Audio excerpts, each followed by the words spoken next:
Hello, everyone, and welcome to the program. This is Sunday Politics on Channels Television. I'm Sean Kimbaloye in Lagos. It has been an eventful week for Nigerians. We've seen protests on the streets. Today, Christian leaders took to the streets and they say they are worried by the state of insecurity in the country. One of the Christian leaders and the general overseer of the Redeemed Christian Church of God, Pastor Adeboye, says all lives in Nigeria matter.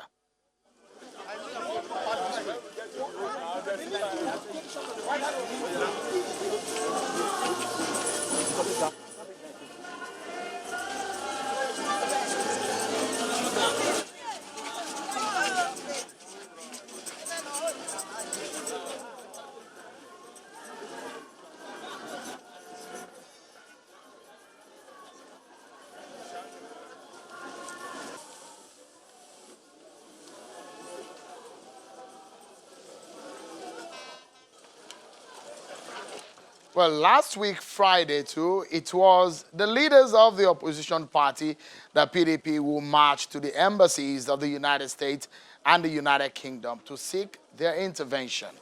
Well, with all of those street protests, let's go back to the National Assembly. On the floor of the National Assembly, the debate over security was intense and blood-boiled. Listen to the Senate Minority Leader, Senator Adeboye Abaribe.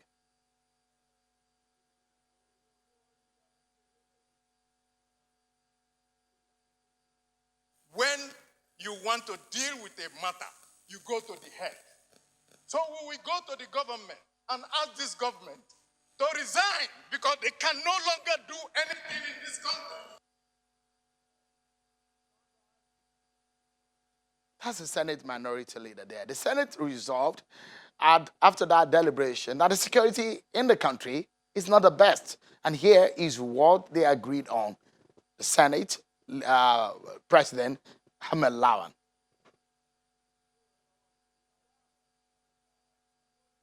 My distinguished colleagues, the security situation in our country requires serious attention and due consideration by the Senate and indeed the National Assembly. Recently, the security in the country had deteriorated and the attendant loss of lives is not acceptable. We need to secure the lives and property of our citizens as enshrined in our Constitution. We are all witnesses to how the economy is also affected by the inclement security situation. Therefore, we need to speedily seek for solutions to fix the security problem bedeviling our dear country. For a long time, major stakeholders in the country, in the security of our nation and police authorities appear to achieve consensus on the necessity of the introduction of community policing in the country. The Senate is going to pursue the implementation of community policing vigorously. To this end, the police authorities will be invited to brief and update the Senate on the progress made so far. And that is where we begin from tonight on the program. I have joining me from our Abuja studio, the chairman of the Senate Committee on the Army, Senator Ali Ndume. Thank you so much, Senator, for coming tonight on the program. Your colleagues and yourself were talking about the security situation, and it was an intense debate you had on the floor with a lot of recommendations on what needs to be done. We understand that on Wednesday, you might be having some of the security chiefs to come and discuss with the National Assembly the way forward. But first and foremost, where do we begin from? You are from the northeastern region of the country. How bad is the security situation in the country? Well, I can tell you, saying that the situation in the northeast, particularly in Borno State, is terrible. Just yesterday evening, around this time, part of my constituency, Askira local government to be precise, was attacked. And also, Damboa local government that is just close to Askira Uba local government was also attacked. From the reports I received so far, 2 people were killed in Kauji, in Damboa local government, and 2 people were also killed in Gumsuri in Damboa local government. And their shops and foodstuffs and other things were carted away by the terrorists. In Askira, people scrambled to bush for safety, I have not gotten the true assessment of the situation or report on either life lost. But fortunately, the Nigerian Army and the Air Force responded promptly, and therefore they were able to, repel the terrorists. But I can tell you that the situation in the Northeast, and as I said, particularly in Borno, is getting worse. We were hopeful, but now the situation has changed. There is the re-insurgence of the insurgency in the Northeast. Last week, there was a bomb blast, I think on Sunday, in my local government, in my town, goes a local government in the morning. Women detonated, 2 women came to a mosque and detonated bombs. And also last week in Muna Garage near Maiduguri, 2 bomb exploded. You can recall that the issue of bomb explosion, AID, have subsided or almost like it was not happening again. But the recent attack is a source of concern. That is besides the killings of individuals, which a reverend, a student of University of Maiduguri was killed. So this situation is getting very, very bad. That is what is on ground now. And as the Senate did, they have to respond.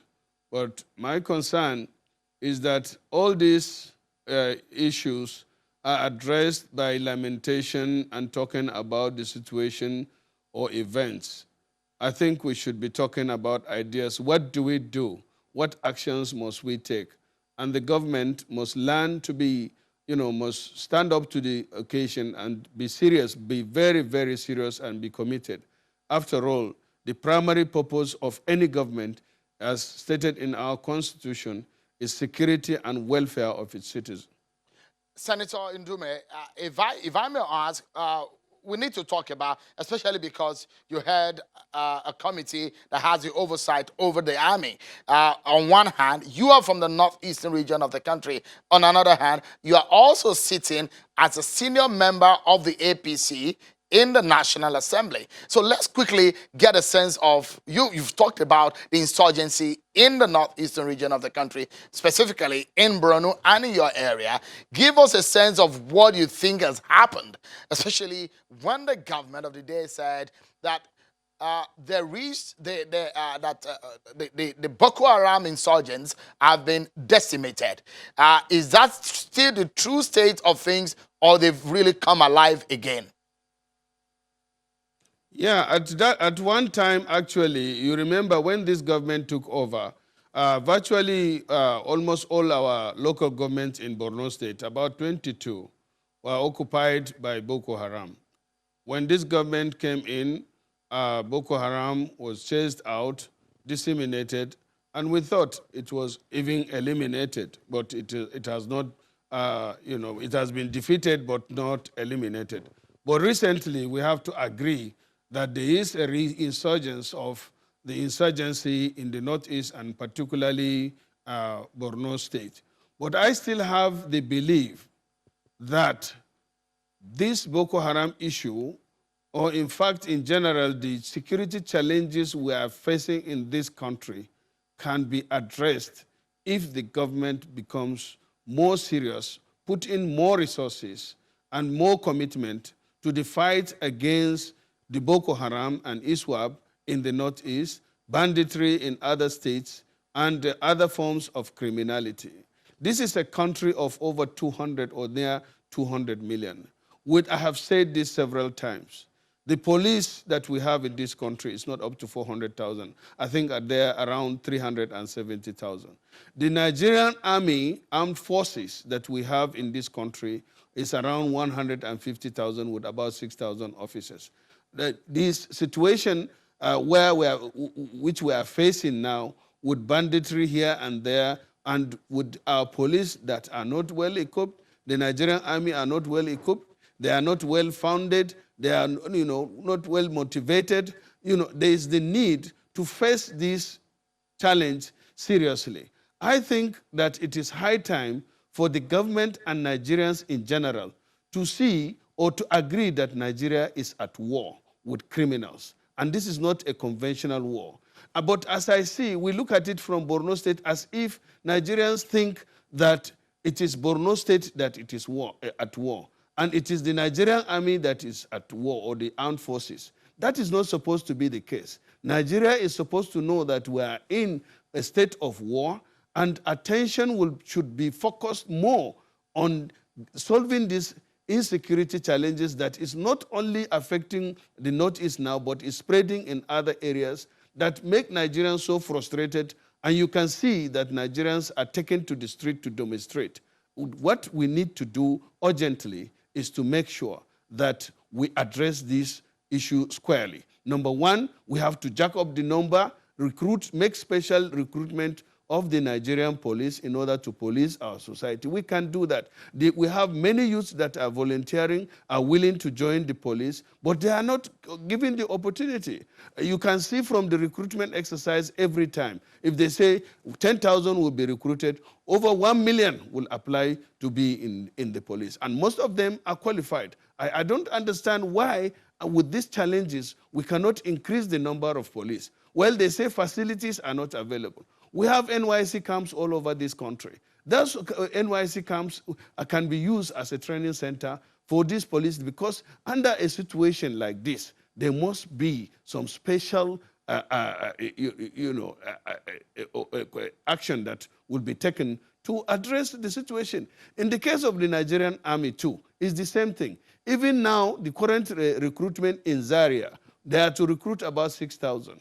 But if you go, right, even now, today, you still go to Zaria Depot, you will still find Nigerian youths waiting to be, enlisted into the Nigerian army. So I don't know, I have said it several times, that in a situation like this, where the Constitution clearly even states, and even Nigerians agree, if today you tell Nigerians that you are spending half of the Nigerian budget to address these security challenges, and if it will work, in a matter of time, Nigeria will clap and will hail but Senator, the leadership. if I may butt in quickly and ask you, because something bothers my mind, and before we continue talking about the solution, because tonight on the program, we want solutions. Nigerians need solution, and we need to get that solution that we want. Let me ask you, what do you think in your mind, or that is the cause of the re-insurgency in the coming back of the insurgents in the Northeast region? Well, you see, in the Northeast, there are 3 particular locations or bases that the insurgents are operating. One is the Mandara Mountain, which we all know across my local government. 2 is the Sambisa Forest, where the Sekau faction relocated and have been there.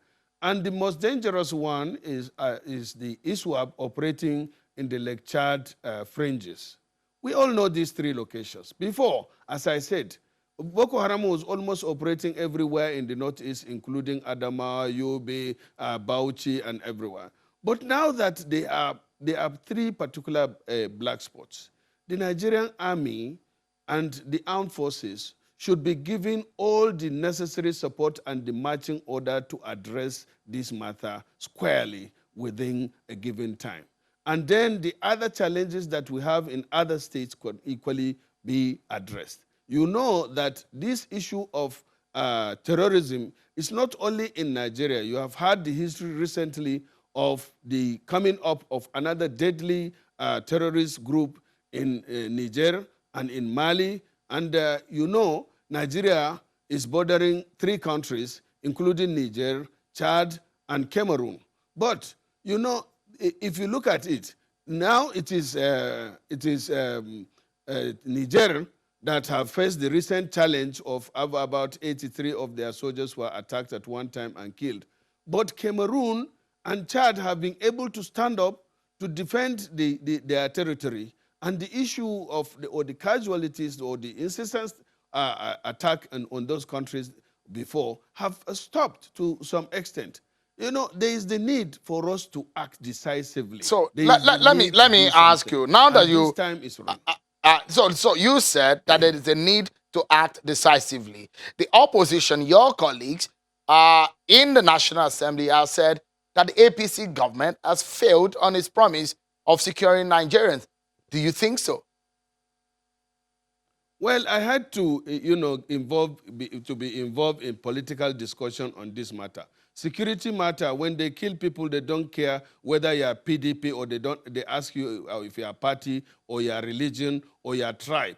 Anybody that falls victim of the terrorists, the bandits, becomes a victim. And some lose their life. They pay the supreme price. So I don't want this issue to be politicized. It's very unfortunate. Because if you look at it politically, then where did it start? When did it start? Under which government did the issue of terrorism and the Boko Haram started? It was in the government of PDP. So will you now say that PDP is responsible for Boko Haram re-insurgents, or now that they are in the opposition, they want to paint the ruling government black? They will now say that, this government failed because it could not address the issue of insurgency. Then if we are to talk politics, who brought this Boko Haram in the first place? Was it not during the PDP government? So this government is struggling to address it, or is the opposition saying that they brought the problem, they know the solution, so they should be given the chance